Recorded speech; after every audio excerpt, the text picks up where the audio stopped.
De toute façon, ces derniers jours, Bruxelles est convoitée. Plan B plus W, plan B plus V. Il y a même des gens dans l'interview qui pensent que l'indépendance est possible. De toute façon, quoi qu'il arrive,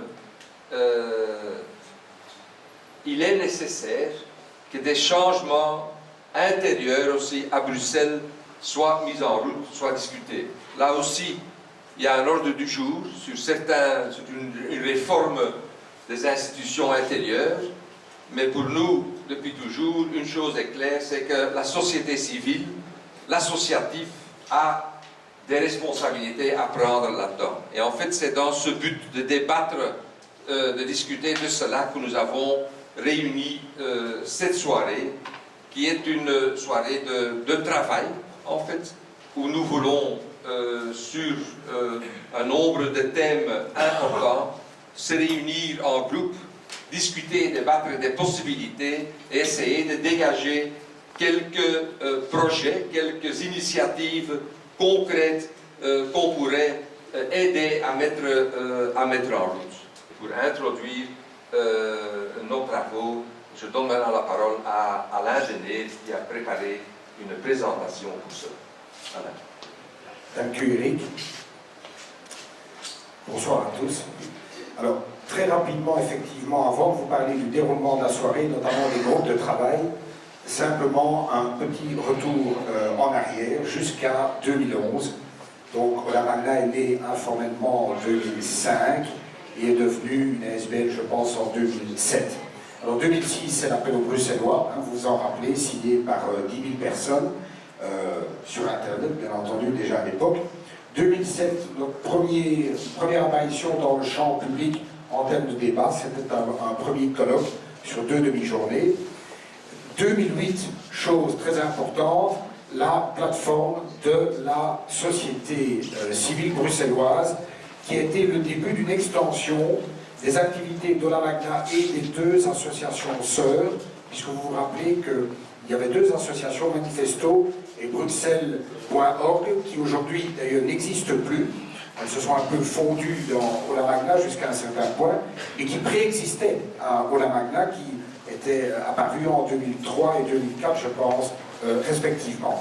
Alors, c'est la première fois que nous sortions, en 2008, vers l'extérieur de cette mouvance bruxelloise. We zijn een paar nieuwe partners gaan aanspreken. U hebt ze hier, de vakbonden, het patronaat, de cultuurmensen, de milieumensen, enzovoort. En we hebben dat fameuze platform dus opgericht met een tekst van 6 pagina's in de tijd. En wat heeft dit platform gedaan? Wel, de moed, en ik zou zeggen ja, de moed zeker, gehad om de fameuze Staten-Générale van Bruxelles te lanceren. Donc, ces états généraux, à l'époque, ont été lancés par la plateforme, mais rejoints par les 3 universités spécifiquement bruxelloises, l'ULB, VUB, Faculté Saint-Louis. Vous avez là quelques chiffres de l'ampleur de ce qu'a représenté cette mobilisation citoyenne à cheval sur 2008 et 2009. En 2010, notre première université, qui avait lieu en octobre, et puis l'année d'après, la seconde, un peu plus tôt, au début septembre, et je vous dirai tout à l'heure, après les sessions en groupe de travail, je vous parlerai d'un certain nombre de choses qui ont lieu actuellement au sein de la Magna, et bien entendu, la Brussels Summer University, ou toute autre appellation qu'on pourrait lui donner, sera à nouveau organisée en septembre de cette année 2012. Pendant ces 6 années, on a eu, indépendamment des gros événements dont je viens de vous parler, et je dirais de moments charnières, de moments marquants de l'histoire de la Magna et du mouvement bruxellois, nous avons eu 20, en fait plutôt presque 25 hearings, c'est-à-dire des petits déjeuners où on invitait des spécialistes à nous parler d'une problématique, c'est-à-dire à nous expliquer ce qu'ils savaient de tel ou tel aspect de la réalité bruxelloise, pour permettre à des groupes qui varient entre 15 et 35 personnes de mieux comprendre les différents enjeux. On a eu aussi quelques séminaires, quelques workshops d'une demi-journée, notamment un qui avait beaucoup marqué sur la question du multilinguisme, où on avait fait venir les spécialistes ou les gens qui ont l'expérience de cela à Luxembourg et à Barcelone. Et puis il y a eu plusieurs débats publics, non seulement dans le cadre des États généraux, la session finale de la PCU et de la PSU, donc la dernière université d'été. On a eu aussi des débats qu'on a organisés avant des élections, en pleine campagne électorale, pour demander à nos hommes politiques ce qu'ils pensaient de telle ou telle de nos propositions. Vous savez que tout ça, je ne l'ai pas mentionné ici, mais c'est traduit par un intérêt, je dirais, des spécialistes de la chose politique, puisque le CRISP a consacré, vous le savez, un numéro double de son courrier hebdomadaire à ce qu'il a appelé le nouveau mouvement bruxellois, avec une analyse très en profondeur de tout ce qu'on avait publié, de tout ce qu'on avait fait entre 2005 et la moitié de 2011. Je vais co-animer avec Henri, qui va faire l'introduction sur la thématique de cette table ronde concernant la mixité dans le logement et dans l'enseignement. Et dans les quartiers. Comme citoyen de la Belgique et de l'Europe, il est important, si on veut être actif, de connaître ces trois langues. La langue immédiatement aussi à raconter, à imaginer, à montrer Bruxelles comme elle est réellement. Bruxelles n'est plus une ville bicommunautaire blanche, capitale de la Belgique, même pas de l'État fédéré. Bruxelles est une petite ville mondiale, cosmopolite. 56% de la population ont une origine étrangère et une bonne partie de cette population a, disons, des racines méditerranéennes, style de vie méditerranéen.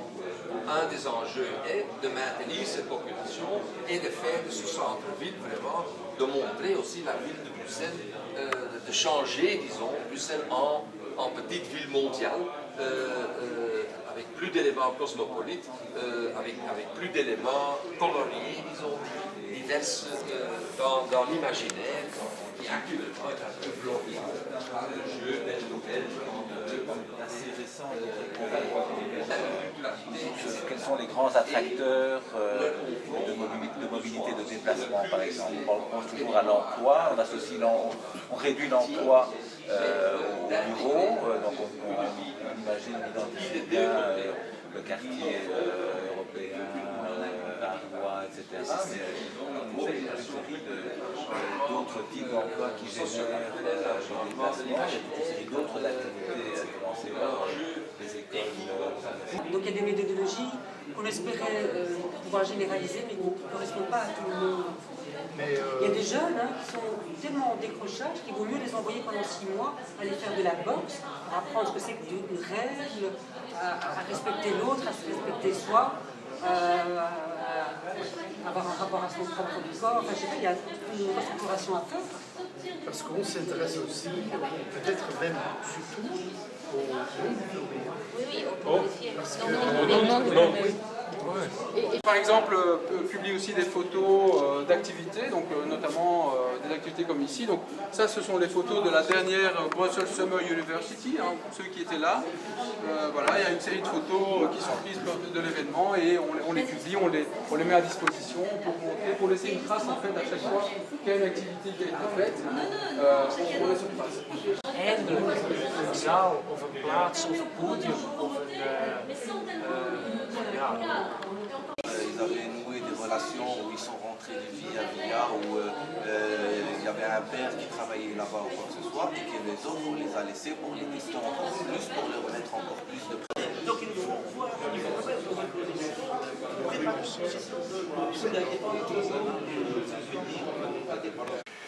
On a beaucoup parlé d'enseignement, chacun a amené ses exemples, ce qu'il fallait faire, beaucoup d'idées. Je ne vais pas les parler ici, mais ce qui est clair, c'est que par rapport, si on veut apporter des solutions, il faut pouvoir avoir ça en main.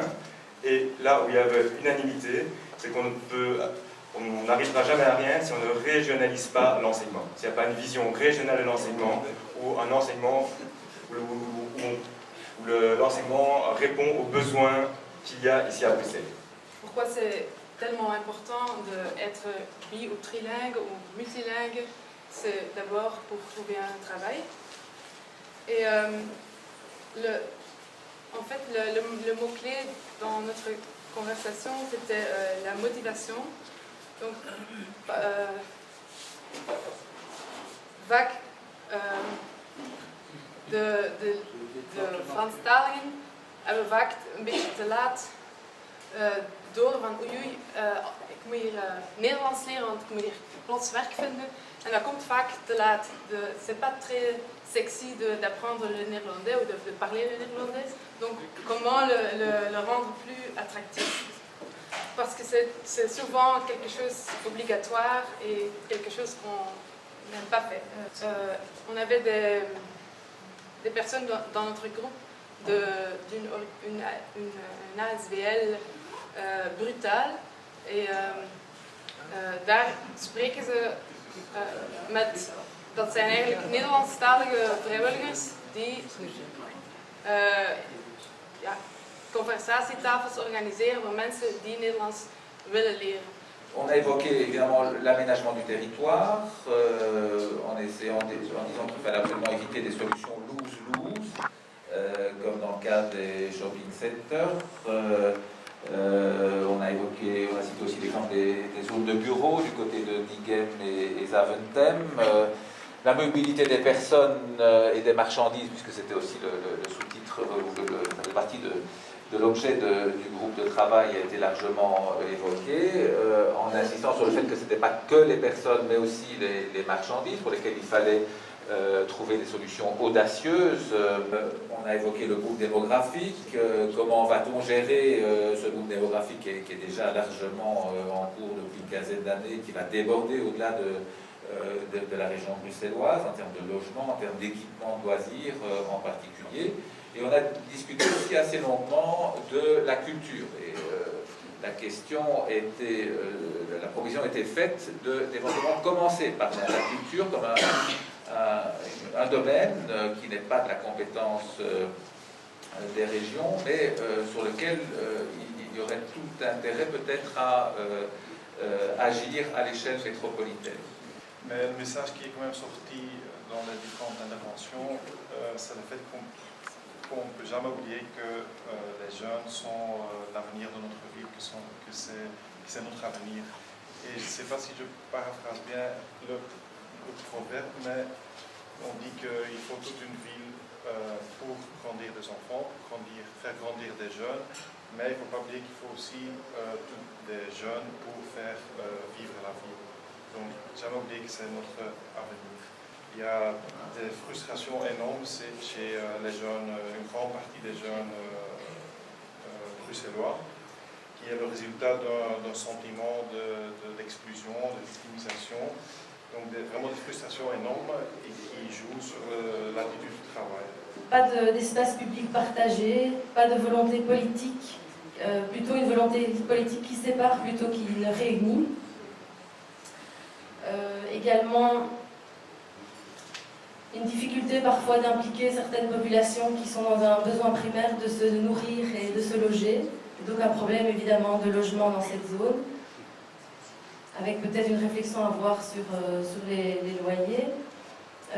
Et on a beaucoup parlé, comme certains groupes, de l'enseignement, avec un réel constat qu'il faudrait réformer le système scolaire et le mettre à l'image de la réalité bruxelloise d'aujourd'hui.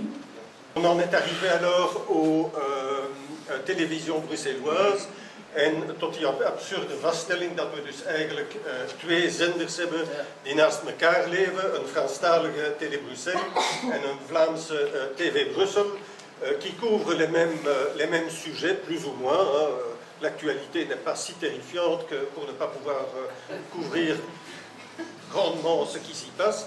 En donc, een van de grote krachtlijnen die er uit onze groep naar voren geschoven geweest is dat er echt moet niet alleen gepoogd worden, maar druk gezet worden op wie daar enigszins iets in te zeggen heeft. Dus op de overheid, laten we duidelijk zijn, om te trachten te komen tot één Brusselse televisiezender qui produit ensemble ces émissions, qui donne des messages, qui donne des informations dans les deux, voire dans les trois langues, avec chaque fois un sous-titrage, ce que fait partiellement déjà TV Brussel. Zijn we dus tot één groot aandachtspunt gekomen. Nous terminons par un grand point que nous mettons en avant, c'est que nous souhaitons vraiment, avec la participation de tous, arriver à un grand colloque ouvert, certains diraient une grand-messe, sur Bruxelles dans les médias dans Bruxelles, quel avenir, comment allons-nous faire, et nous sommes plusieurs à vouloir nous y atteler. Je vous remercie.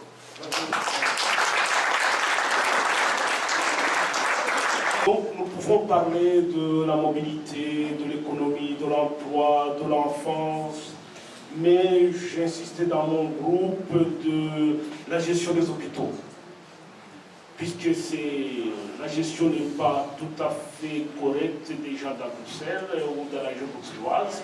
Si on élargit le Brabant ou alors le Brabant flamand, il faudra une autre gestion. Donc c'est très très important, puisque en entendant tout ce qu'on a dit, on a parlé très peu d'hôpitaux, alors que c'est la base de tout. De l'enfance jusqu'à la mort, en passant par la vie. Merci beaucoup. Merci. Notre ville est une ville passionnante, c'est une ville formidable, mais c'est une ville difficile et c'est une ville importante. C'est une ville importante parce qu'elle est importante pour bien d'autres que nous, en raison en particulier de sa mission, la mission qu'elle a reçue un peu par hasard de capitale de l'Union européenne. Si Bruxelles va bien, ça aidera aussi à l'Europe d'aller mieux. Et c'est une des missions que nous avons à remplir, nous, parce que Bruxelles va aller mieux si les Bruxellois la font marcher mieux. C'est ça que nous essayons de faire. Mais c'est aussi, c'est une ville formidable, c'est une ville importante, mais c'est aussi une ville difficile. Et elle est difficile en premier lieu parce que contrairement à beaucoup d'autres, la plupart des autres villes, il n'y a pas une langue dans laquelle tout le monde est supposé s'assimiler, s'intégrer. En daarom is de taal en het leren van de taal echt een centraal probleem en we hebben daar in onze groep over gepraat. Alors ce qui m'a frappé en écoutant alors l'ensemble des petits rapports, c'est qu'au fond, notre action doit se situer à au moins 3 niveaux. Il y a un premier niveau qui est le niveau du changement institutionnel. Et alors, à des degrés divers, c'est apparu dans les rapports de chacun des groupes, et en particulier ce souci de dire qu'il s'agit de s'acheminer vers une région qui aurait une région au sens institutionnel, qui est bien sûr cette ville dont Eric vient de parler, qui aura des compétences plus importantes. Alors, il faut bien avouer que dans les 5 années depuis notre premier appel, en particulier l'idée d'une Belgique à 3 régions fait son chemin, depuis à 4 régions, d'une Belgique à 4 régions fait son chemin, depuis Johan van der Lanotte jusqu'à la FGTD Wallonne récemment, ou les propositions de parcours, etc. Donc petit à petit, c'est quelque chose qui, après avoir été quelque chose de scandaleux, va devenir quelque chose d'évident. Mais il faut le réaliser concrètement, et le premier pas important dans cette direction, c'est aussi plusieurs y ont touché, c'est le transfert à la région bruxelloise ou à une instance bruxelloise de l'enseignement obligatoire francophone. Ça ne doit pas nécessairement se faire d'une manière symétrique, mais 80% des élèves sont dans l'enseignement francophone en Belgique, sont dans l'enseignement francophone à Bruxelles. On sait que globalement l'enseignement de la communauté française ne va pas très bien et qu'en particulier à Bruxelles l'enseignement francophone ne va pas très bien. Et plus brièvement, il n'y a pas seulement cet aspect institutionnel, il y a aussi un aspect d'attitude. Et certains d'entre vous auront sans doute lu cette intervention qui a créé un tollé dans divers milieux, que 8 d'entre nous, Fatima, Alain, quelques autres, Henri, avaient co-signé sous le titre « Pas en notre nom ». Nous, francophones bruxellois, ne considérons pas que les partis communautaires francophones parlent en notre nom, et en particulier, un des points qui avait le plus marqué du côté flamand, c'était le changement d'attitude que nous voulions souligner à l'égard de la culture flamande et de la langue néerlandaise. Nous devons tous beaucoup à la culture francophone, à la langue française dans laquelle nous avons éduqué, Maar il est de grande importance voor nous, en dat zal ik ook in het Nederlands zeggen, dat wij als Brusselaars ook het Nederlands beschouwen als een onderdeel van onze identiteit. En dat is niet alleen voor degenen die de Nevel van Parijs heten, maar ook voor degenen die Zibou of Goldman heten, waar je ook vandaan komt. Omdat je in Brussel woont, dat is het Nederlands ook een onderdeel van je identiteit. Je moet daar trots op zijn, je moet daar fier over zijn. En ook elke dag gebruik maken. Donc Bruxelles doit, pour chacun d'entre nous, depuis la naissance jusqu'à la mort, doit être considérée comme une école de langue permanente et une école de langue qui n'est pas avant tout dans les écoles, mais qui est dans les rues, dans les magasins, dans les entreprises, où nous devons mettre notre point d'honneur à parler constamment une langue, des langues, qui ne sont pas notre langue maternelle. C'est un privilège, c'est un honneur, c'est une chance extraordinaire de pouvoir parler des langues qui ne sont pas notre langue maternelle. Het is een kwestie van instellingen, het is ook een kwestie van attitude, maar ook omwille van die verschillen in talen, die meertaligheid in Brussel, is er een probleem met de circulatie van informatie. Omdat er die verschillende grenzen zijn, die verschillende media's, en daardoor zijn er veel dingen waarover we absoluut niets weten. Dat geldt natuurlijk ook Franstalige versus Nederlandstalig en omgekeerd, maar ook tussen de verschillende taalgemeenschappen, de vele taalgemeenschappen van Europese afkomst of van niet-Europese afkomst binnen ons gewest. En daaraan moet er iets gedaan worden. Une des choses qui avait émergé dans notre groupe, c'était au fond qu'on a découvert qu'il y avait toute une série d'initiatives en dehors de l'école, en dehors de la famille, pour mieux apprendre d'autres langues.